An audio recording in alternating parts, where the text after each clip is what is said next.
Gracias, hermano.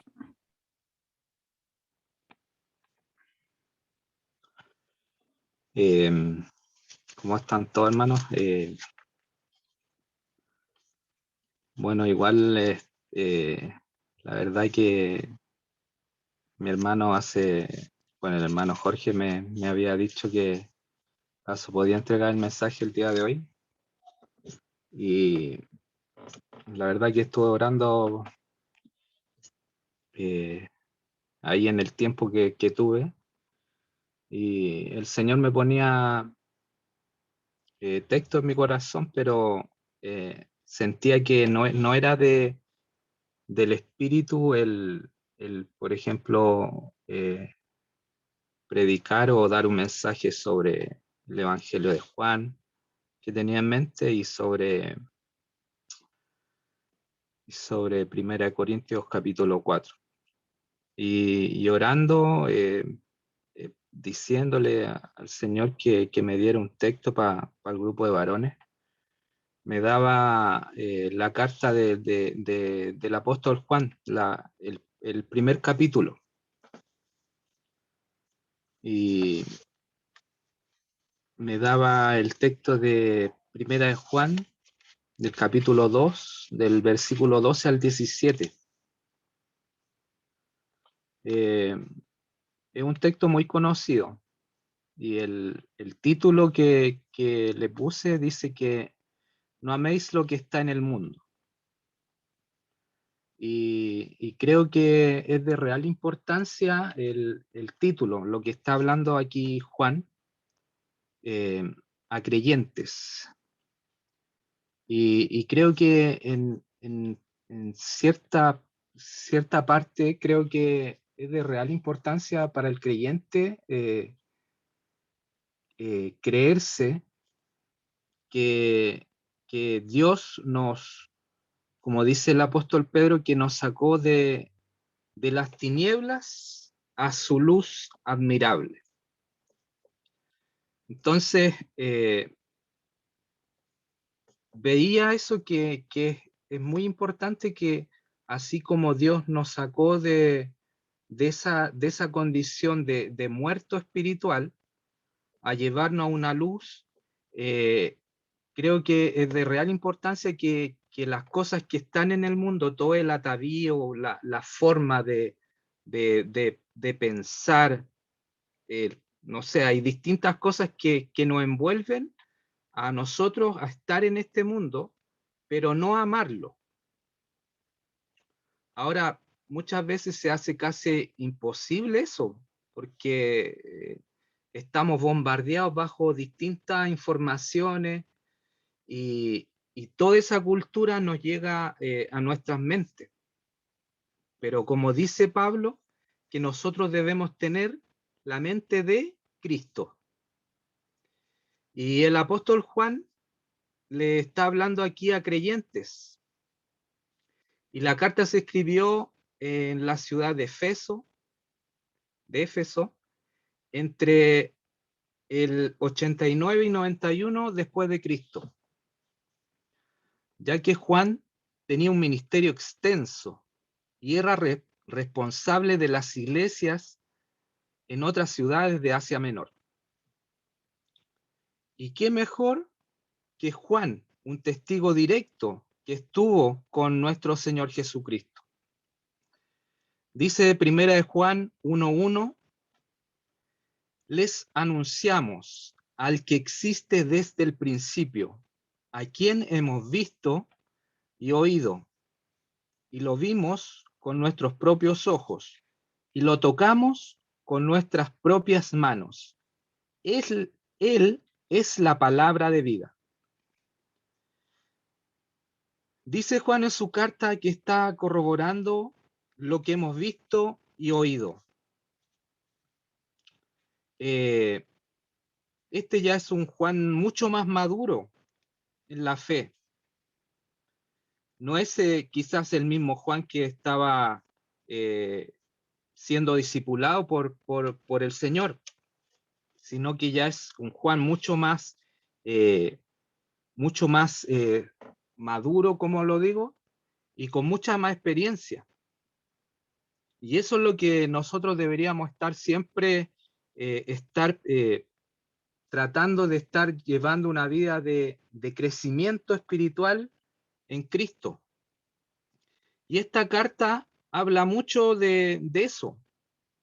En el primer capítulo, por ejemplo, Juan está hablando sobre la comunión entre los creyentes y Dios, que Dios es luz y en él no hay ninguna tinieblas.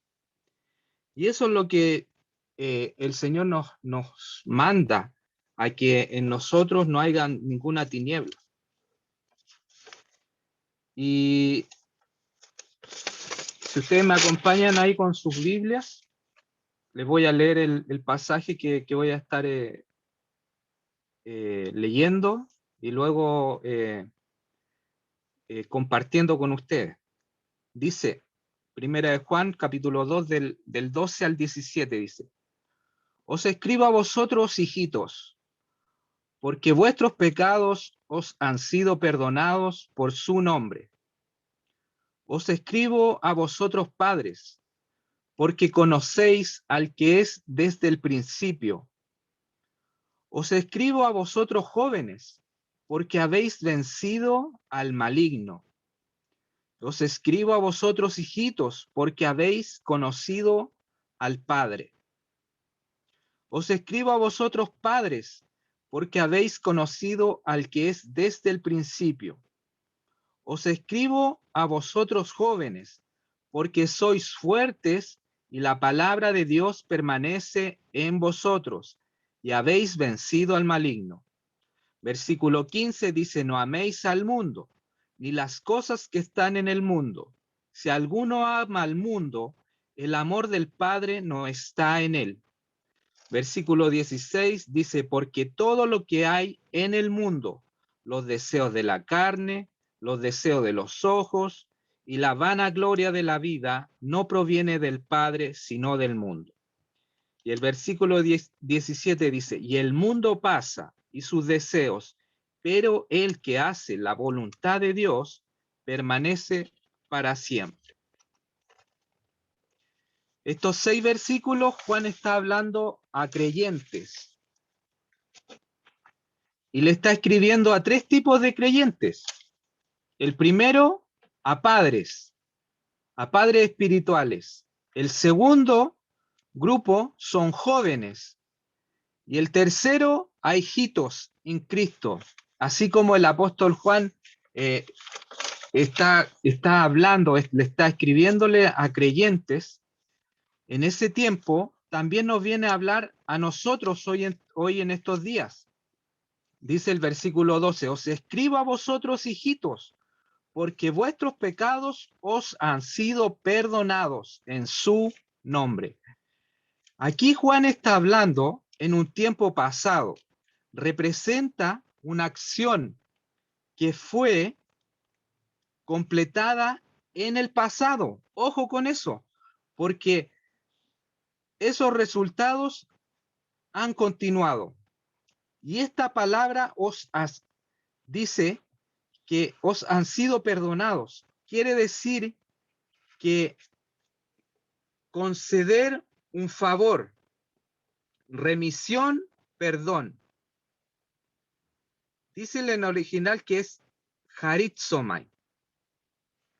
Entonces lo que Juan nos está diciendo aquí en el versículo 12, que nuestros pecados os han sido perdonados por su nombre.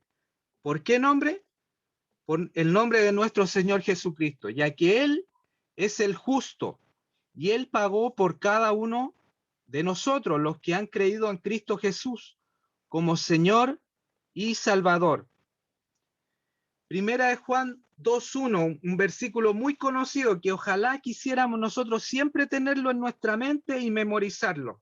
Dice: hijitos míos, estas cosas os escribo para que no pequéis. Y si alguno hubiere pecado, abogado tenemos para con el Padre, a Jesucristo el justo.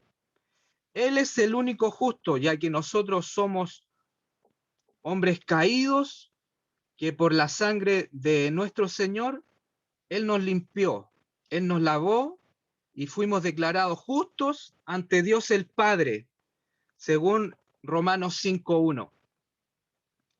Dice que tenemos a un gran abogado. ¿A quién no le gustaría tener a un abogado como nuestro Señor? Dice que la palabra abogado quiere decir que es uno llamado a confortar, a ayudar, a animar. Y es un intercesor, el paracletos, el que va al lado de nosotros, el que está en nuestros corazones.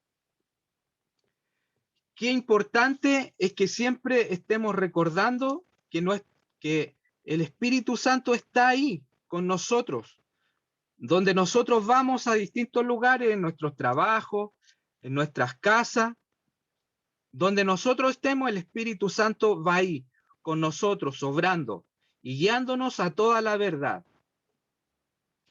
Dice el versículo 13, dice, os escribo a vosotros padres, porque conocéis al que es desde el principio.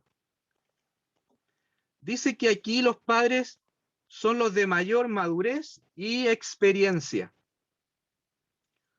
Conocer, dice, en el original se quiere decir que es ginosco. Ahora, ¿qué quiere decir? ¿Qué quiere decir esta palabra? Conocer. Quiere decir que debemos pasar tiempo. Ahora, si nosotros nos podríamos hacer una pregunta y decir, ¿nosotros de qué forma podemos conocer a nuestros hijos? Es pasando tiempo con ellos. Es pasar tiempo con ellos desde su niñez hasta su edad de adolescente, hasta su edad de más adulto. Eso es lo que quiere decir el texto, porque dice que porque conocéis al que es desde el principio. Eso le está hablando a padres, hombres maduros en la fe. Y si seguimos avanzando en el texto, dice que en la segunda parte, el versículo está hablando a un segundo grupo de jóvenes. Quiere decir, Juan, que tienen la suficiente madurez para vencer al maligno. Esto leía el texto bastante y me daba a entender algo que creo que siempre nosotros vamos a estar como pasando por etapas. Seguramente un hombre en Cristo, no sé, puede llevar unos 30 años en el Evangelio, va a ser un hombre que el Señor seguramente lo ha hecho pasar por distintas cosas, pero un hombre que quizá lleva, no sé, unos 10 años, 5 años, puede ser un joven que está experimentando algo nuevo y que dice también que esa madurez con la que uno va perseverando en Cristo lo va llevando a vencer al maligno. Y eso me daba a entender que uno, al estar leyendo la palabra constantemente, al estar orando, uno va potenciándose, se podría decir, y se va renovando, como dice en Romanos capítulo 12, que debemos renovar nuestra mente. Pero a la vez estamos creciendo en una madurez para vencer al maligno. Y dice que al terminar el versículo le escribe a hijitos, porque habéis conocido al Padre. Una cualidad de esta carta del apóstol Juan es que le empieza a hablar a hijitos como cariñosamente, con mucho amor, y yo creo que es una mayor cualidad del apóstol Juan, el que siempre los trate con mucho amor. Como dice en el capítulo 3, dice, mirad cuál amor nos ha dado el Padre para que seamos llamados hijos de Dios. Por esto el mundo no nos conoce, porque no lo conoció a él. Y esa es la cualidad del apóstol, en hablarles como a hijitos, como amados, como queridos en el Señor. Pero Juan también le está hablando a recién convertidos que necesitan de hombres maduros en la fe y que muchas veces el enemigo anda detrás de ellos, los más débiles, los que están recién partiendo. Entonces, es de real importancia que quizás el más joven esté siempre quizás pidiendo un consejo o una ayuda a un pastor, a un anciano o a un hombre que lleva madurez en la fe cristiana. Y dice el versículo 14, dice, y me parece que en el 14 viene a reiterar lo que viene diciendo en el 13. Dice el versículo 14, os escribo a vosotros padres, porque habéis conocido al que es desde el principio. Vuelve a reiterar el texto, dice, y os escribo a vosotros jóvenes, porque sois fuertes, y la palabra de Dios permanece en vosotros, y habéis vencido al maligno. Me parece muy interesante que estos padres que me llama profundamente la atención, les dice, a vosotros, padres, a vosotros jóvenes, que sois fuertes y la palabra de Dios permanece en vosotros.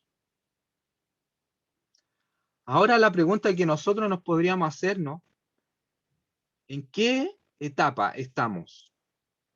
¿En una etapa de padre? ¿En una etapa de joven? ¿O en una etapa de hijitos, de niños en Cristo que están recién partiendo?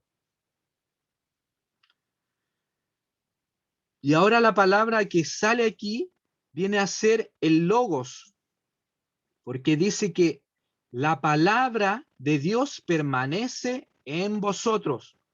O sea, le está hablando a estos jóvenes, que dice que el Evangelio,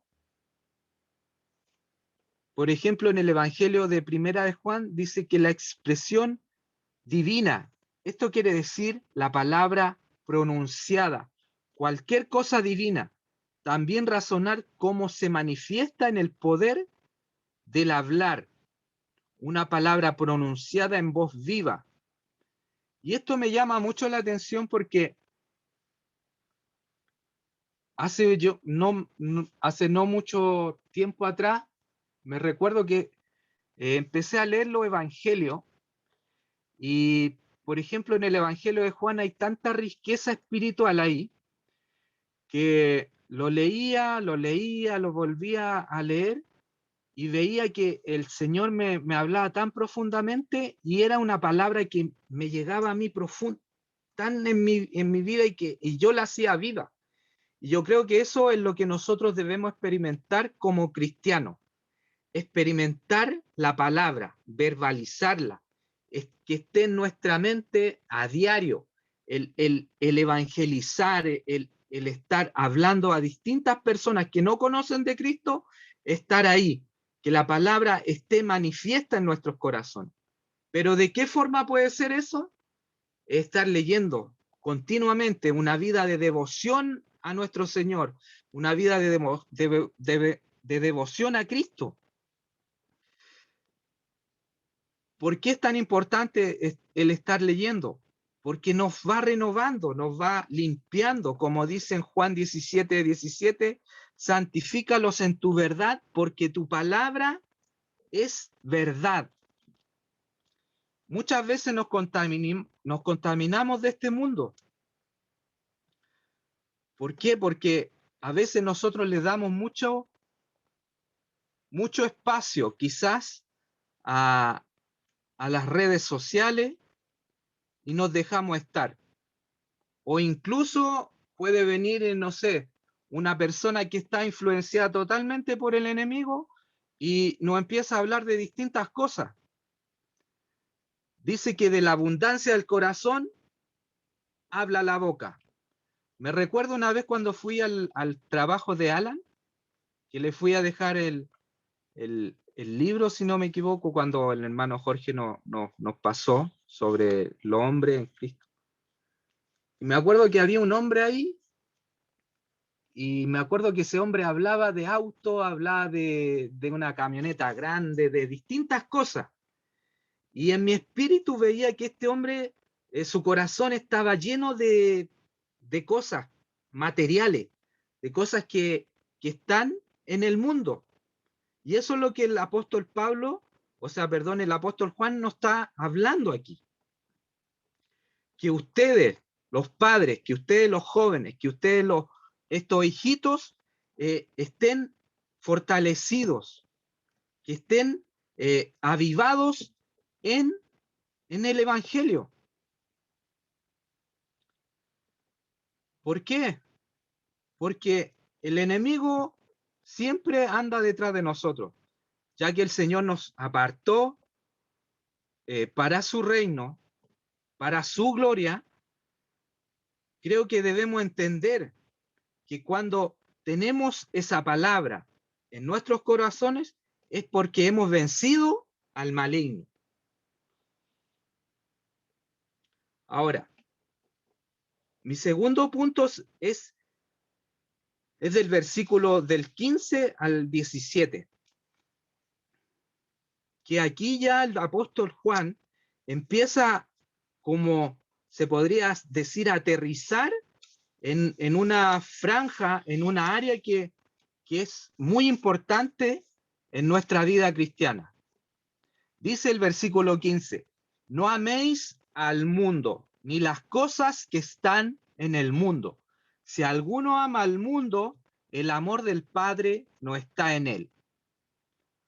Lo primero que podemos ver en el texto, que la palabra mundo aparece 3 veces y se refiere Juan al mundo. En el original viene a decir que esta palabra significa el cosmos y es un arreglo ordenado de sus atavíos en cuanto a lo moral, a lo físico. Leía un libro ayer y un autor decía que esto era como todo un noticiero. Usted cuando ve el noticiero, no sé, de las 9 de la noche, empiezan a dar distintos tipos de noticias y uno como que viene a envolver a todos en nuestras vidas. Ahora, no estoy diciendo que eso sea malo, pero hay que tener ojo con todo ese tipo de cosas que nos van envolviendo de a poco. ¿Por qué? Porque el enemigo es muy astuto. Pero me saltaba una conclusión. Dice que, ¿cómo puede decir esto que el mundo? Porque ya que nuestro Señor dijo en Juan 3:16, porque de tal manera amó Dios al mundo, que ha dado a su Hijo unigénito, para que todo aquel que en él cree no se pierda. Pareciera que aquí se estuviera contradiciendo, pero debido a que nosotros le pertenecíamos a Satanás, a nuestro enemigo, en otras palabras, éramos verdaderos títeres de él. Y él nos rescató, como vengo diciendo, del mundo, de la carne y de Satanás. Son las 3 luchas que el cristiano siempre está teniendo. El mundo, la carne y Satanás. Todos estos 3 operan de distintas formas y los 3 están involucrados en este cosmos, lo que está hablando aquí Juan. Juan 12:31 dice, ahora es el juicio de este mundo. Ahora el príncipe de este mundo será echado fuera. Juan 12:31 dice. Ahí está el príncipe de este mundo. quien gobierna a todo el mundo con sus distintas ideas, con sus distintas creencias. Romanos 12:2 también dice que no os conforméis a este siglo, no os conforméis a este mundo, dice también el apóstol Pablo, sino transformaos mediante la renovación de vuestro entendimiento, para que comprobemos cuál es la buena voluntad de Dios, que es agradable y perfecta. Ahora, el mundo es todo el sistema organizado compuesto de diversas y cambiantes filosofías sociales, económicas, materialistas y religiosas, que se expresan por medio de organizaciones y personalidades de seres humanos. Y en la mitad del versículo dice, si alguno ama al mundo, el amor del Padre no está en él. Y esto me llevaba mucho a pensar de cómo podemos poner en práctica esto. Creo que está hablando de un orden de prioridades. Me gustaría dar un ejemplo bien fácil, creo. Un partido de fútbol versus la iglesia, día domingo a las 12 del día. Organización del mundo o el propósito de Dios. ¿A quién elegimos? ¿Dónde está nuestro corazón? ¿Está en el mundo o está en el propósito que Dios tiene para nuestras vidas? Creo que deberíamos tener muy claro lo que el mundo nos absorbe, lo que el mundo nos quiere llevar a tener quizás cosas que quizás son placenteras por el momento, pero que van a pasar. Cuando no entendemos el plan de Dios, no dejaremos el sistema de valores del mundo. Y eso de nosotros deberíamos tenerlo muy claro, hermano. Que así como Dios nos creó para su gloria, para su reino, para que seamos hijos obedientes, mientras no dejemos ese tipo de cosas, el mundo, creo que tendemos a desviar nuestra mirada. Ahora, para avanzar en el versículo 16 dice, porque todo lo que hay en el mundo,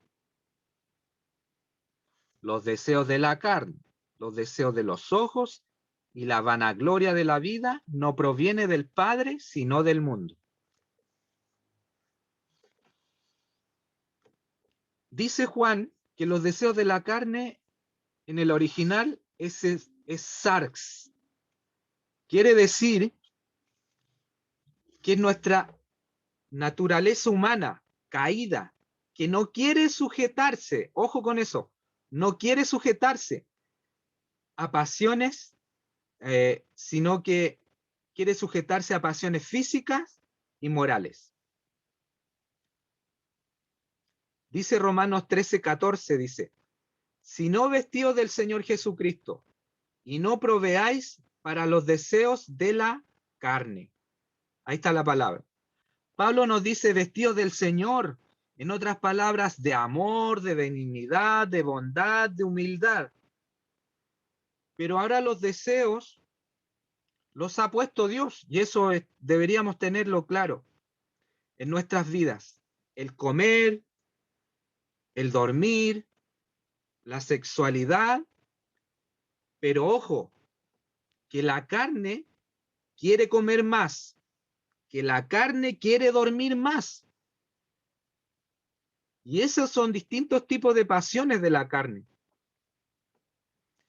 Me gusta mucho la cita que dice este autor muy conocido, C.S. Lewis, dice que Dios ha puesto nuestros deseos, pero Satanás los pervierte. Ojo con eso, hermano.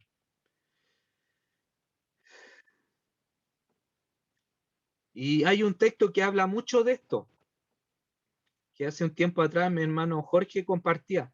Dice 1 Corintios 9, 26 al 27, dice, así que yo de esta manera corro, no como a la aventura, de esta manera peleo, no como quien golpea al aire, sino que golpeo mi cuerpo y lo pongo en servidumbre, ya sea que, habiendo sido heraldo para otros, yo mismo venga a ser eliminado.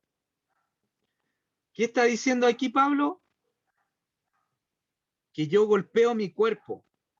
O sea, en otras palabras, como que él tiene que sujetar su carne para no ser llevado por distintas olas, por distintas cosas que van en, no sé, introduciendo en nuestras mentes, por nuestros ojos, por distintas áreas de nuestra vida.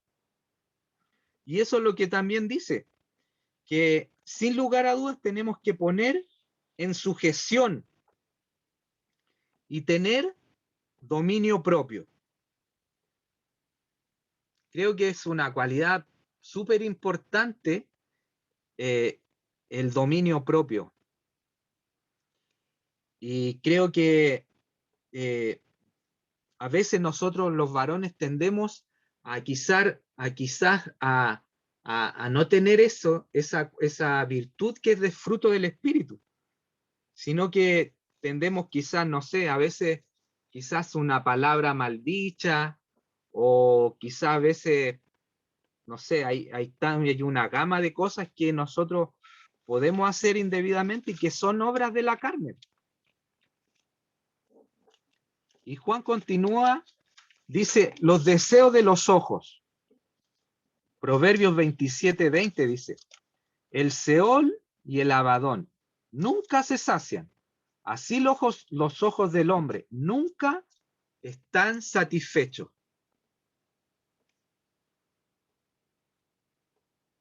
Ahora, nuestros ojos ven cosas buenas, cosas malas, pero así como Eva vio que el fruto era bueno y el árbol era agradable, entra por nuestros ojos y luego a nuestras mentes y codiciamos. Y es por eso que Juan es tan enfático en los deseos de los ojos.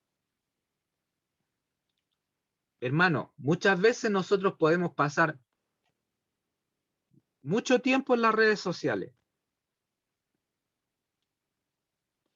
Y creo que es de real importancia, quizás, como decía la otra vez el pastor, hacer un ayuno de internet, quizás de redes que no están quizás influenciando nuestra vida. Quizás ese tiempo dedicarlo a oración o a la lectura de un libro o a meditar en su palabra.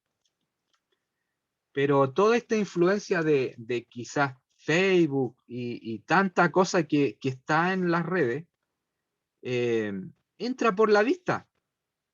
Y es increíble cómo podemos pasar tiempo, media hora, una hora.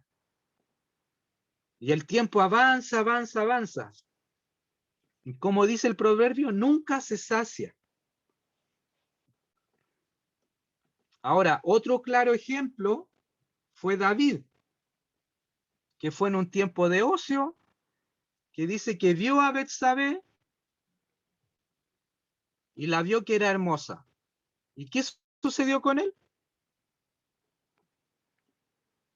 Adulterio, suicidio y un montón de cosas más. Que eso vino a traer muchas consecuencias en la vida de David.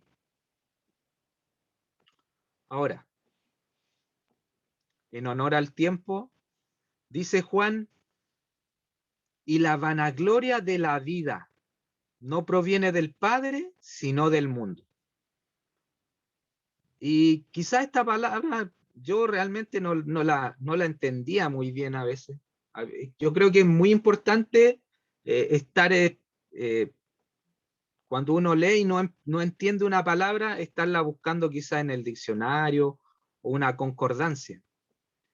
Y la palabra vanagloria significa alatzoneia. Quiere decir que una persona fanfarrona, es decir, un hombre seguro de sí mismo, un hombre con mucha jactancia, orgullo, y creo que nosotros antes sin Cristo éramos así, personas fanfarronas que creíamos en todo, en nuestra propia seguridad, quizá en nuestro estudio, en nuestro trabajo, en muchas cosas. Pero aquí Juan nos viene a decir la vanagloria de la vida no proviene del Padre, sino del mundo. ¿Y quién gobierna el mundo? El príncipe, nuestro enemigo. Ahora, nuestra identidad debe estar en Cristo, no en lo que nosotros éramos antes. Santiago 4:16 viene a reafirmar esto y dice, pero ahora os jactáis en vuestras soberbias. Toda jactancia semejante es mala. Y esto me da a entender mucho. Ayer una señora en el negocio se me acercó y la señora me hablaba que ella tenía botillería, 2 botillerías y tenía los hijos en la universidad y todo. Y esto me da a entender mucho de esta señora que se jactaba de todo ese tipo de cosas, pero su corazón, ¿dónde estaba? Y ella me decía que en un tiempo estaba en la iglesia, pero yo la veía que estaba con mucha ansiedad, me decía, que ella bebía, fumaba, pero estaba mal, yo la veía mal. Mi espíritu sentía que ella necesitaba salvación de una u otra forma.